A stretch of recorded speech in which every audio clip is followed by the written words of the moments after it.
adalah gembalaku, takkan kekurangan aku.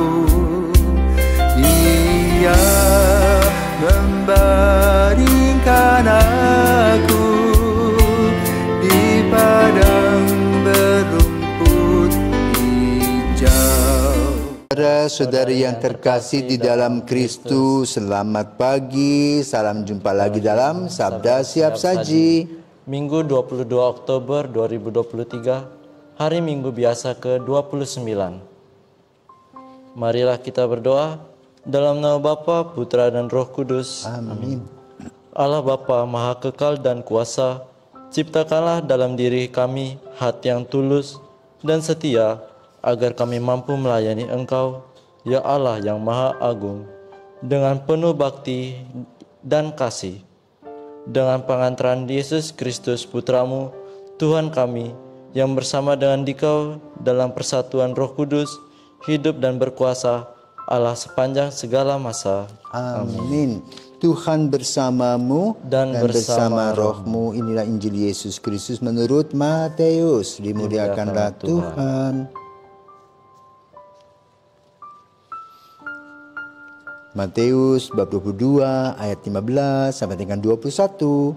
Sekali peristiwa orang-orang Farisi berunding bagaimana mereka dapat menjerat Yesus dengan suatu pertanyaan.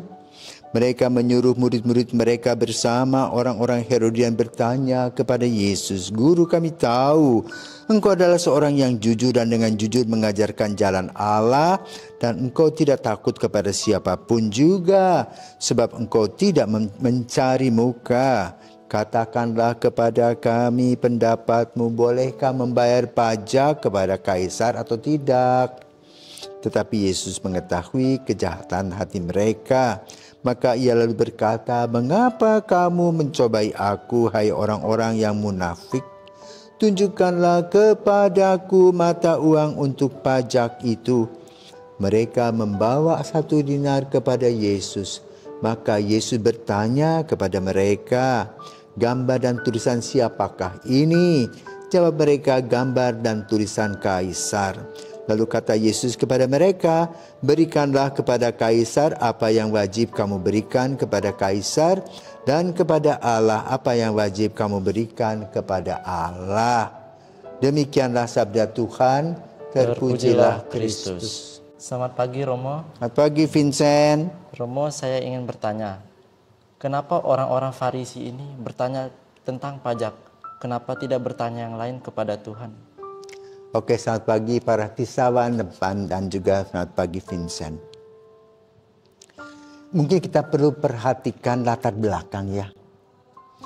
Latar belakangnya Yesus itu ketika Yesus hadir di Palestina, di Galilea, itu tanah itu adalah tanah jajahan kerajaan Romawi. Maka ada pajak atau upeti-upeti yang harus disampaikan kepada kerajaan di Roma. Dan rumusannya adalah siapa yang bisa mengumpulkan sebanyak-banyaknya, dia akan bertahan status quo-nya. Jadi akan bertahan statusnya. Gitu. Ada uang, ada barang. Ada persembahan, ada kekuasaan. Ya? Tuh. Ya, Maka lalu orang sibuk mencari upeti yang disebut tadi pajak. Pajak itu dilakukan di pasar-pasar dan juga pada rakyat. Rakyat tentu tertindas. Ya. Maka pertanyaannya mereka itu seperti pisau dibelah dua. Gitu. Di satu sisi mereka ingin menguji Yesus tentang pajak. Dengan mungkin konotasinya, apakah Yesus bayar pajak? Tuh. Yang kedua, untuk mereka sendiri. Ya, seperti itu. Maka Yesus dengan bijaksana ya, melihat keping uang itu. Ya, ada wajah Kaisar, nah itu memang harus bayar untuk Kaisar. Ya. Lalu Yesus bebas dari situ. Artinya bahwa para muridnya atau komunitasnya juga membayar pajak. Maka Yesus menanamkan lagi, jangan hanya membayar pajak kepada kaisar, tapi juga kepada Allah yang menciptakan kita, yang memberikan kepada kita hidup. Nah, itu hal ini harus diperhatikan. Karena deh mereka. Ya. Oke. Jadi pada hari Minggu ke-29 ini ya kita mendengar tentang Injil dengan konteks pajak.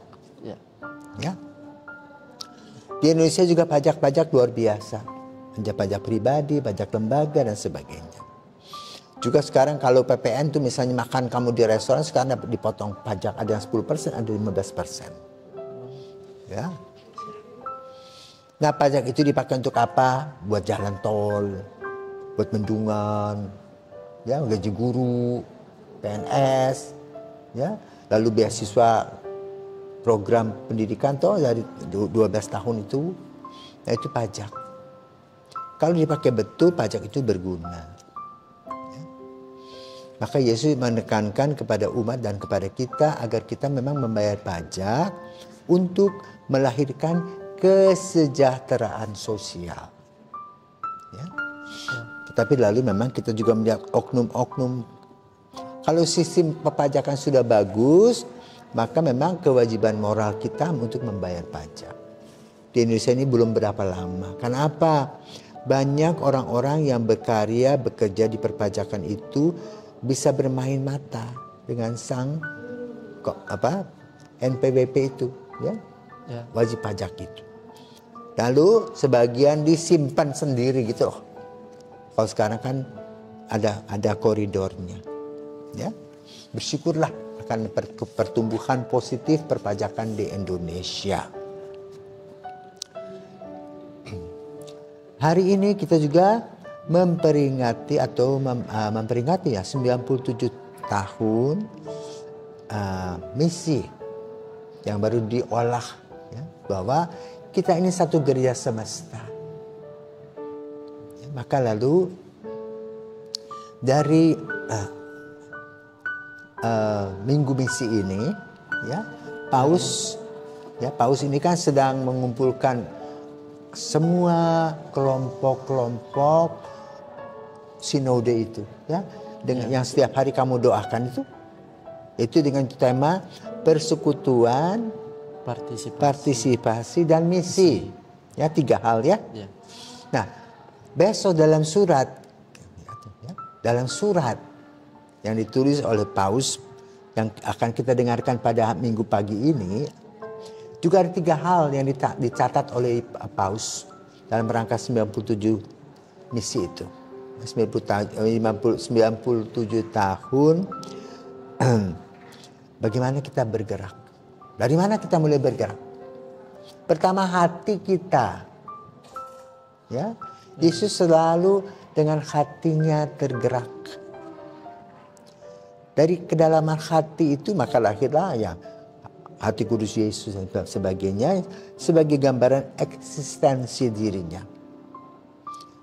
Nah, hati yang bergetar tadi, yang berdebar-debar itu sama seperti orang jatuh cinta. Ya, pada saat pertama itu gedebur begitu. Ya, kamu belum ngalami. Nanti kalau suatu kali ketemu gedebur itulah. Ya, dari hati terus kemana? Ke mata. Ya, mata melihat, kalau misalnya itu pacaran ya cantik, ganteng, itulah. Pakai mobil, pakai pesawat, pakai apa, sepeda ontel, jalan kaki, nanti kita lihat quality. Sudah itu kaki bergerak, bisa berjalan bersama-sama. Nah, bagus besok itu ya, bagus pagi hari ini kita mendengarkan Paus itu berbicara tentang hati, kedalaman hati yang terurai dan terungkap dalam karya misi akan menjabarkan semua hal seperti yang dilakukan pada gereja perdana. Itu dasarnya adalah kerigma. Ada diakonia, koinonia, liturgia dan martiria. Yang sampai sekarang basicnya dasarnya sama. Ya, dengan getaran hati kita bekerja kasih dan cinta kasih, maka muncul seperti misalnya orang Samaria yang baik hati karena punya hati. Ya. Ya. Kedua, mata.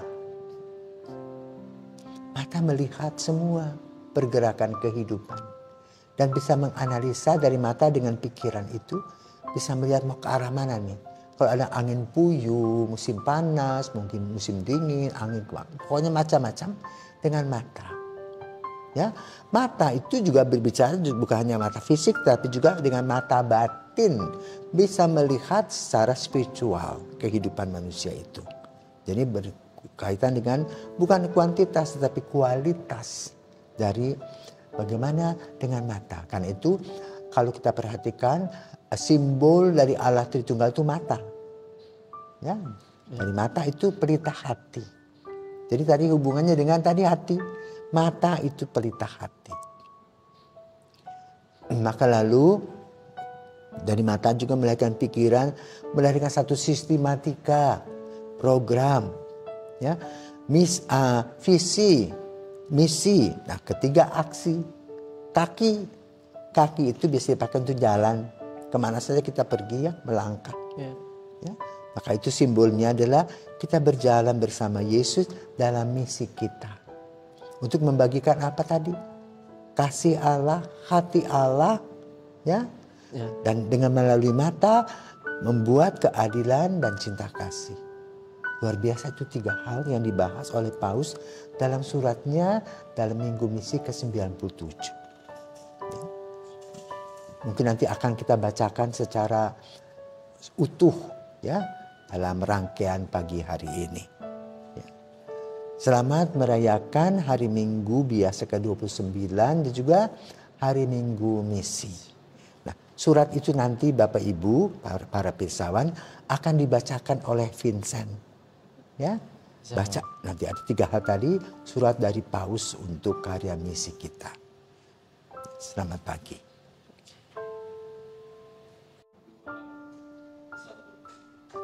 Pesan Paus Fransiskus untuk hari Minggu Misi Sedunia ke-93, 22 Oktober 2023. Hati berkobar-kobar, kaki bergegas pergi mewartakan Injil.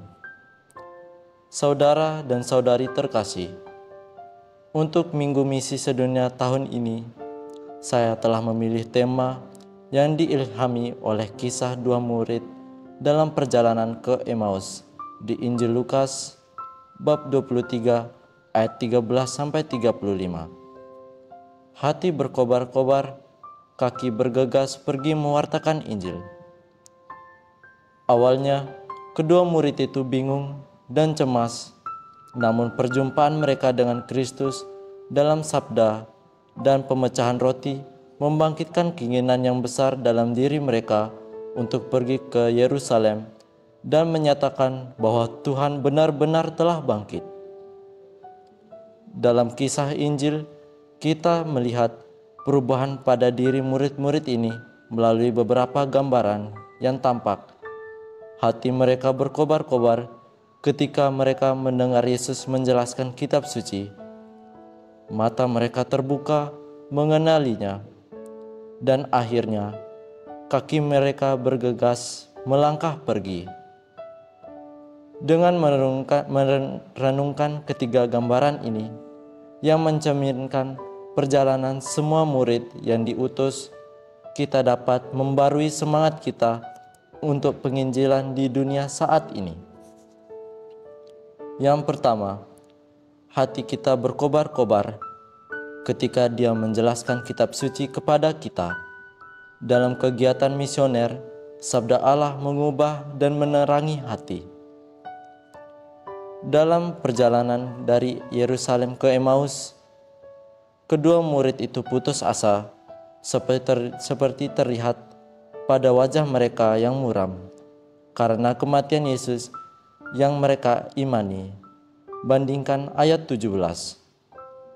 Dihadapkan pada kegagalan sang guru yang telah disalibkan, harapan mereka bahwa Dialah sang Mesias telah runtuh. Lihat, ayat ke-21. Kemudian ketika mereka sedang bercakap-cakap dan bertukar pikiran, Yesus sendiri yang mendekati mereka lalu berjalan bersama dengan mereka. Seperti ketika ia pertama kali memanggil para murid, saat itu juga di tengah kebingungan mereka, Tuhan mengambil inisiatif. Dia mendekati dan berjalan di samping mereka.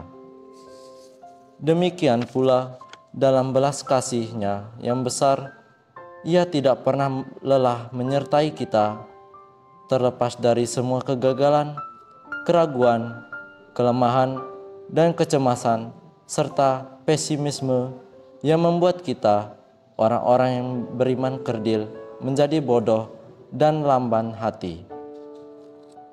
Saat ini, seperti saat itu juga, Tuhan yang bangkit tetap dekat dengan para murid misionarisnya dan berjalan di samping mereka, terutama ketika mereka merasa bingung, putus asa, takut akan misteri ketidakadilan yang mengelilingi dan berusaha menguasai mereka. Maka janganlah biarkan diri kita kehilangan harapan. Evangelii Gaudium 86. Tuhan lebih besar dari semua masalah kita, terutama masalah-masalah yang muncul dalam misi kita untuk mewartakan Injil ke seluruh dunia. Karena pada akhirnya misi ini adalah milik-Nya dan kita tidak lebih dari rekan sekerjanya yang rendah hati, hamba-hamba yang tidak berguna. Bandingkan Lukas 17 ayat 10. Saya hendak mengungkapkan kedekatan saya di dalam Kristus kepada semua misionaris pria dan wanita di dunia, terutama kepada mereka yang sedang menanggung kesulitan dalam bentuk apapun. Teman-teman terkasih, Tuhan yang bangkit selalu bersamamu. Dia melihat kemurahan hati dan pengorbanan yang Anda lakukan untuk misi penginjilan di negeri-negeri yang jauh. Hidup kita tidak selalu tenang dan tidak berawan, tetapi janganlah kita pernah lupa akan kata-kata Tuhan Yesus kepada sahabat-sahabatnya sebelum sengsaranya. Dalam dunia kamu menderita penganiayaan, tetapi kuatkanlah hatimu, aku telah mengalahkan dunia. Yohanes bab 16 ayat 33. Setelah mendengarkan kedua murid dalam perjalanan ke Emmaus, Yesus yang bangkit mulai menjelaskan kepada mereka apa yang tertulis tentang Dia di dalam seluruh kitab suci, mulai dari kitab-kitab Musa dan segala kitab-kitab Nabi. Lukas 24 ayat 27. Hati para murid bergairah, sebagaimana mereka kemudian saling mengungkapkan isi hati mereka. Bukankah hati kita berkobar-kobar saat Ia berbicara dengan kita di tengah jalan dan saat Ia menerangkan kitab suci kepada kita? Yesus sendiri adalah sabda yang hidup, satu-satunya yang dapat membuat hati kita terbakar di dalam diri kita ketika Ia menerangi dan mengubahnya. Dengan cara ini, kita dapat memahami ucapan Santo Hieronymus bahwa ketidaktahuan akan kitab suci adalah ketidaktahuan akan Kristus. Tanpa Tuhan yang memperkenalkan pada kita, mustahil bagi kita untuk memahami kitab suci secara mendalam. Begitupun sebaliknya, tanpa kitab suci, peristiwa-peristiwa misi Yesus dan gerejanya di dunia tetap tidak terbaca. Oleh sebab itu, pengetahuan akan kitab suci penting bagi kehidupan Kristiani dan terlebih lagi untuk pewartaan akan Kristus secara Injilnya. Kalau tidak demikian, apa Anda sampaikan kepada orang lain jika bukan benar hanya sekedar ide dan proyek Anda sendiri? Hati yang dingin tidak akan pernah bisa membuat hati lain terbakar. Untuk itu, marilah kita tanpa ragu membiarkan diri kita ditemani oleh Tuhan yang bangkit saat Dia menjelaskan kepada kita arti kitab suci. Semoga Dia membuat hati kita berkobar-kobar di dalam diri kita. Semoga Ia menerangi dan mengubah kita sehingga kita dapat mewartakan misteri keselamatannya kepada dunia dengan kuasa dan hikmat yang berasal dari Roh-Nya.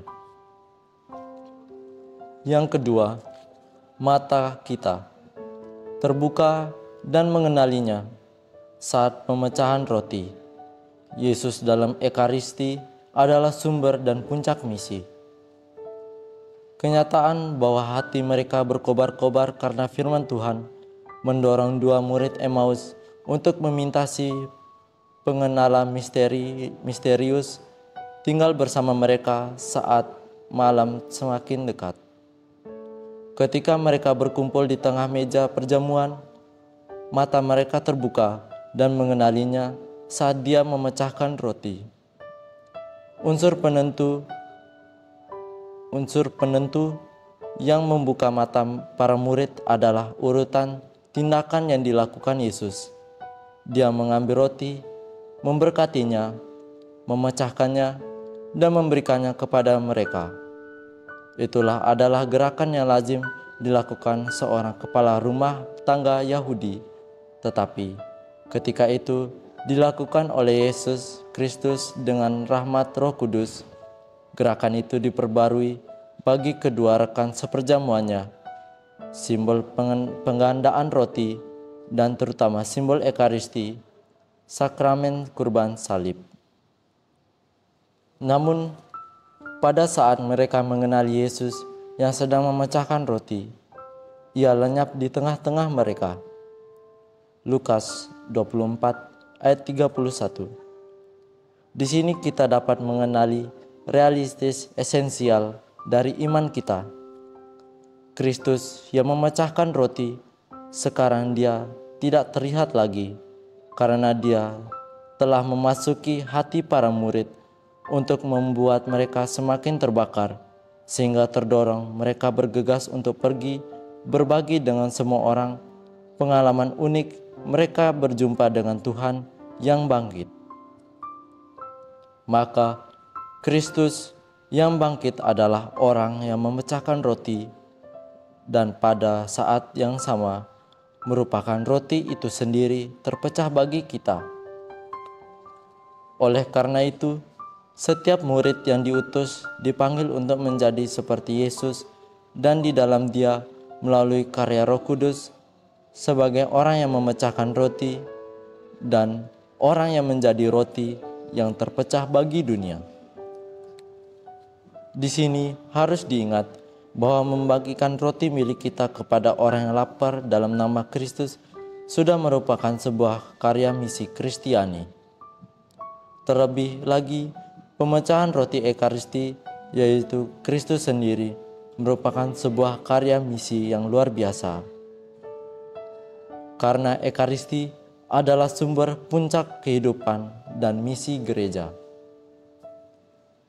Seperti yang ditunjukkan oleh Paus Benediktus ke-16, kita tidak dapat menyimpan sendiri kasih yang kita rayakan dalam sakramen Ekaristi. Pada dasarnya, kasih itu menuntut untuk dikomunikasikan kepada semua orang.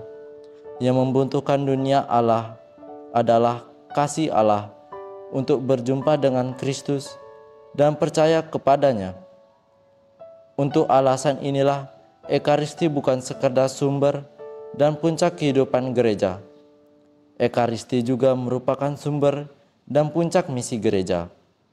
Gereja Ekaristi yang otentik adalah gereja misioner.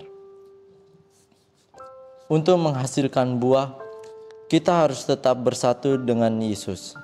Bandingkan dengan Yohanes 15 ayat 4-9. Persatuan ini dapat dicapai melalui doa harian, khususnya dalam adorasi Ekaristi saat kita berdiam diri di hadirat Tuhan yang tinggal bersama kita dalam sakramen Maha Kudus. Dengan penuh kasih menumpuk persekutuan dengan Kristus, murid yang diutus, dapat menjadi seorang mistikus dalam perbuatan. Semoga hati kita selalu merindukan persekutuan dengan Yesus, mengembalakan permohonan yang berapi-api dari murid Emmaus, terutama di malam hari. Tinggallah bersama kami, Tuhan.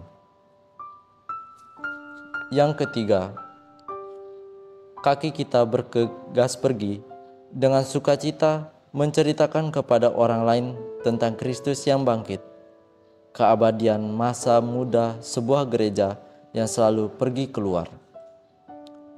Setelah mata mereka terbuka dan mengenali Yesus sedang memecahkan roti, para murid lekas-lekas bergegas untuk terus kembali ke Yerusalem.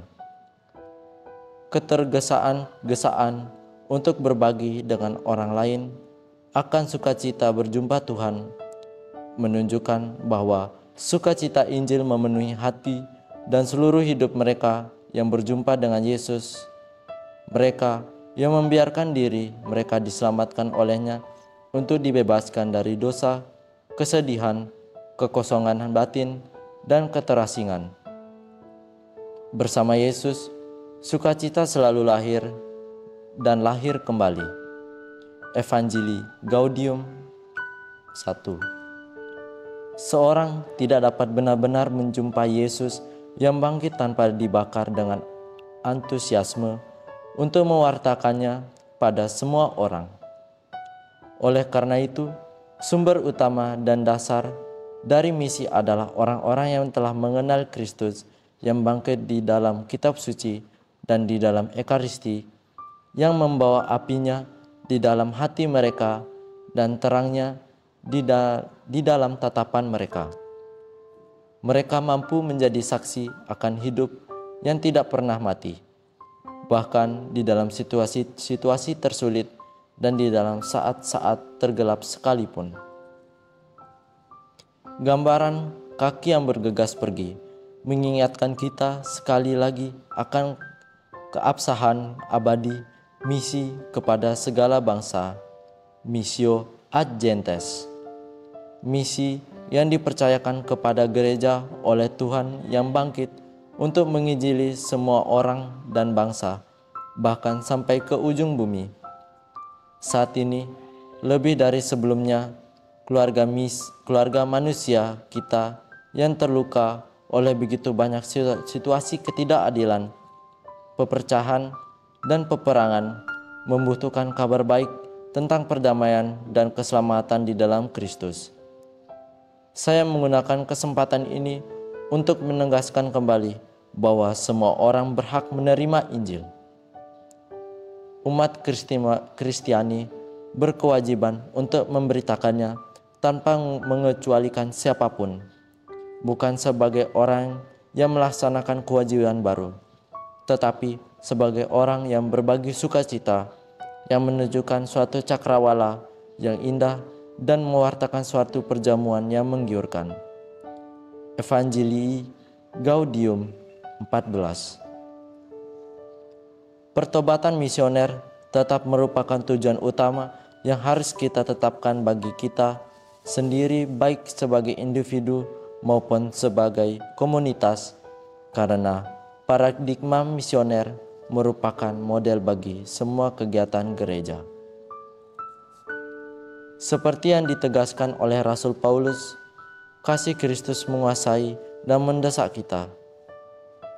Kasih ini rangkap, kasih Kristus bagi kita yang memanggil, mengilhami, dan membangkitkan kasih kita untuknya. Sebuah kasih yang membuat gereja secara terus-menerus berangkat pergi dengan cara baru, selalu mudah kepada semua anggota-anggotanya dipercayakan misi pewartaan Injil dengan keyakinan bahwa Kristus telah mati untuk semua orang, supaya mereka yang hidup tidak lagi hidup untuk dirinya sendiri, tetapi untuk Dia yang telah mati dan telah dibangkitkan untuk mereka. Kita semua berkontribusi pada gerakan misioner ini melalui doa-doa dan kegiatan-kegiatan kita, dengan persembahan materi dan penderitaan kita, serta kesaksian pribadi kita. Serikat Misi Kepausan adalah sarana istimewa untuk menumpuk kerjasama misioner ini, baik di tingkat spiritual maupun material. Oleh karenanya, kolekte yang terkumpul pada Minggu Misi Sedunia dikhususkan untuk Serikat Kepausan untuk penyebaran iman. Urgensi kegiatan misioner gereja tentunya menuntut kerjasama misioner yang semakin erat di semua pihak anggotanya dan di setiap tingkatannya. Ini adalah tujuan penting dari perjalanan sinode yang telah dilakukan gereja, dipandu oleh kata kunci persekutuan, partisipasi, dan misi. Perjalanan ini tentu saja bukan berarti gereja berbalik pada dirinya sendiri, juga bukan keputusan bersama mengenai apa yang harus kita yakini dan praktikkan atau persoalan pilihan manusia. Sebaliknya, ini merupakan sebuah proses berangkat pergi dan seperti dua murid Emmaus, mendengarkan Tuhan yang bangkit, karena Dia senantiasa datang di antara kita untuk menjelaskan arti kitab suci dan memecahkan roti untuk kita, sehingga dengan kuasa Roh Kudus kita dapat menjalankan misinya di dunia. Sama seperti kedua murid Emmaus menceritakan kepada yang lain apa yang terjadi di tengah jalan, demikian juga pewartaan kita akan menjadi kisah sukacita mengenai Kristus Tuhan, sengsara, hidup, Kristus Tuhan, hidup, sengsara, kematian, dan kebangkitannya, serta keajaiban yang telah diperbuat oleh kasih-Nya dalam hidup kita. Jadi, marilah kita berangkat pergi bermisi, diterangi oleh perjumpaan dengan Tuhan yang bangkit dan didorong oleh-Nya. Marilah kita berangkat pergi bermisi dengan hati yang berkobar-kobar, mata terbuka, dan kaki yang sigap melangkah. Marilah kita pergi untuk membakar hati orang lain dengan sabda Allah, membuka mata orang lain kepada Yesus dalam Ekaristi, dan menginjak setiap orang untuk berjalan bersama di jalan perdamaian dan keselamatan yang telah dianugerahkan Allah dalam Kristus kepada seluruh umat manusia. Bunda kami di dalam perjalanan, Bunda para misionaris Kristus dan Ratu Misi, doakanlah kami. Roma, Santo Yohanes Lateran, 6 Januari 2023, Hari Raya Penampakan Tuhan.